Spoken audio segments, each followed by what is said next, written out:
كان في نبي اسمه النبي دانيال، كان عايش من 2600 سنة. الله وراه أحداث نهاية العالم، ففي تطابق ما بين نبواته وما بين الأحداث التاريخية اللي احنا عايشين فيها. الأحداث التاريخية اللي احنا عايشين فيها.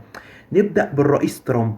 النبي دانيال اتنبأ عن الرئيس ترامب من قبل ما يكون ب 2600 سنة. فقال لك إيه؟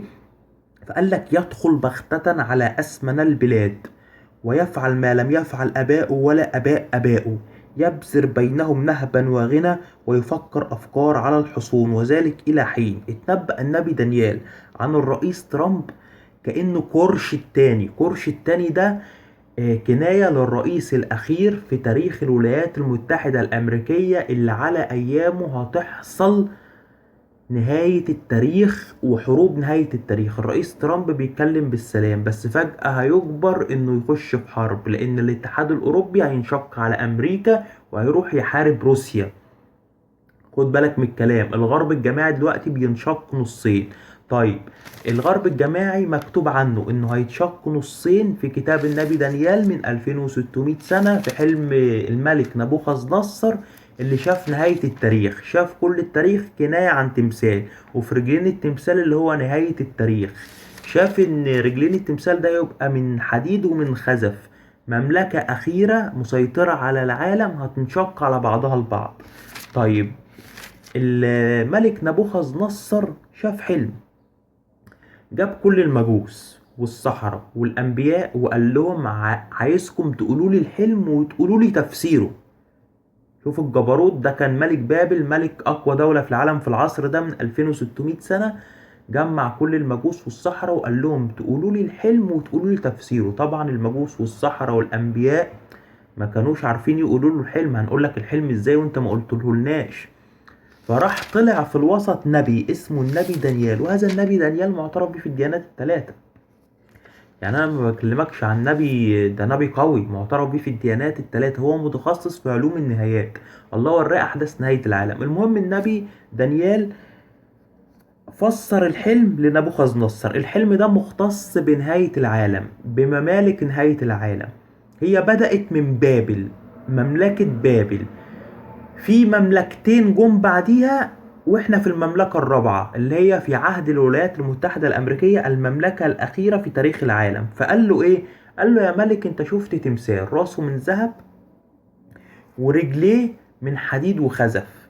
التمثال ده كناية عن كل التاريخ. الرجلين ده اللي من حديد وخزف المملكة الأخيرة في التاريخ. فقطع حجر بغير يدين وضرب الرجلين بتاعة التمثال، فانهدم كل تمثال التاريخ. والحجر ده بقى جبل كبير اللي هو ملكوت السماوات. احنا في عهد المملكة السادسة اللي هي الولايات المتحدة الأمريكية. في بعدها هيجي المملكة السابعة اللي هي ملكوت الله، ملكوت السماوات. فيها الله هينزل من السحاب ويظهر مجده للجميع. حلو الكلام؟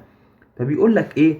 بص، النبي دانيال هنا بيفسر الحلم للملك نبوخذ نصر. بيقول له ايه؟ وبما رأيت القدمين والأصابع بعضهما من خزف والبعض من حديد فالمملكة تكون منقسمة. أنا كل القصة دي بحكي لك على الكلمة دي، إن المملكة الأخيرة دي اللي هي الولايات المتحدة الأمريكية أو الغرب الجماعي هتكون منقسمة.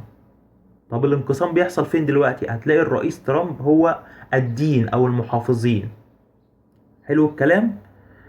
عكسه اللي هم الاتحاد الاوروبي والحزب الديمقراطي هم اليساريين. دول انقسموا على بعضهم البعض، اليمين واليسار بينقسموا على بعضهم البعض.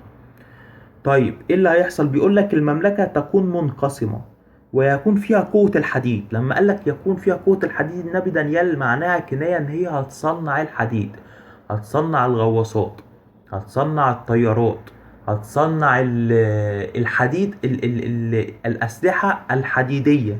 وده هنا حلاوة النبوة. اتنبأ عن السلاح الحديد من قبل ما يكون ب 2600 سنة. بيقول لك ويكون فيها قوة الحديد، من حيث انك رأيت الحديد مختلطا بخزف الطين. لما يقول لك الحديد مختلطا بخزف الطين، فالولايات المتحدة الأمريكية هتحرك الغواصات وهتحرك الطيارات من غير ما تتحرك من مكانها، يعني التحريك الإلكتروني. فالخزف اللي هم الناس هيختلطوا بالحديد بالأسلحة. حلو الكلام؟ فبيقول لك والبعض من خزف والبعض من حديد. وأصبع القدمين بعضهما من حديد والبعض من خزف، فبعض المملكة يكون قويا والبعض قسما. يعني المملكة المنقسمة على بعضها بعض فيها حزب جمهوري هيكون قوي وحزب ديمقراطي هيكون قسم. فبيقول لك ايه: وبما رأيت إن الحديد لا يختلط بالخزف في هؤلاء الملوك يقيم إله السماوات مملكة لن تنقرض أبدا.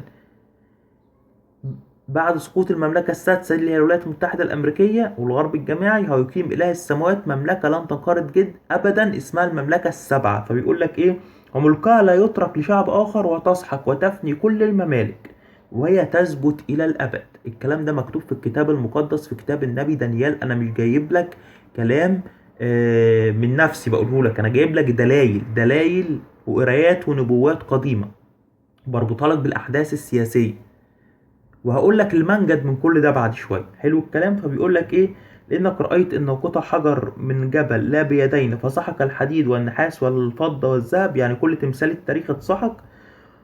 الله العظيم قد عرف الملك ما سياتي بعد هذا، الحلم حق وتعبيره يقين. حينئذ خر نبوخذ نصر على وجهه وسجد لدانيال وامر ان يقدموا له تقدمه وروائح وسرور، لانه ده قال له الحلم وقال له تفسيره، ده ما قالوش التفسير بس، ده قال له الحلم اللي هو كان نبوخذ نصر مش قايله لحد، وقال له تفسيره كمان.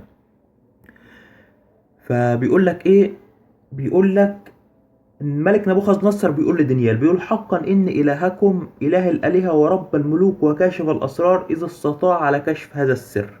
طيب، الولايات المتحده الامريكيه الغرب الجماعي هينشق عنها الاتحاد الاوروبي وهتحارب روسيا، وهتقوم حرب نهايه التاريخ الكبرى اللي هتجر غصب عن الولايات المتحده وغصب عن الرئيس ترامب. هيحارب في الحرب دي لانه هيلاقي اوروبا بتقع منه. حلو الكلام. في الحرب دي اللي في اوروبا هيواجهها حرب تانية عند اسرائيل وايران.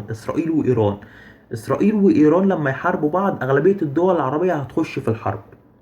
مصر هتخش في الحرب، السعودية هتخش في الحرب، الأردن هتخش في الحرب، سوريا هتخش في الحرب، تركيا هتخش في الحرب.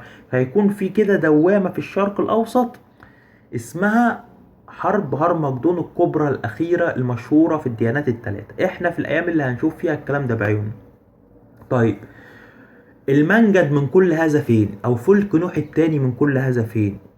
أهو: يسوع المسيح الناصري.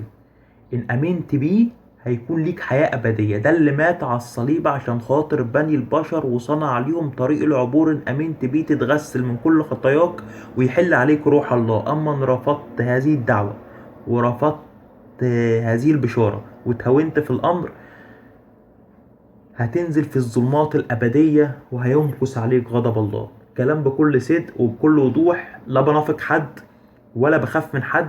الكلام واضح. الوقت قريب. احنا في الأيام الأخيرة. اختار طريقك.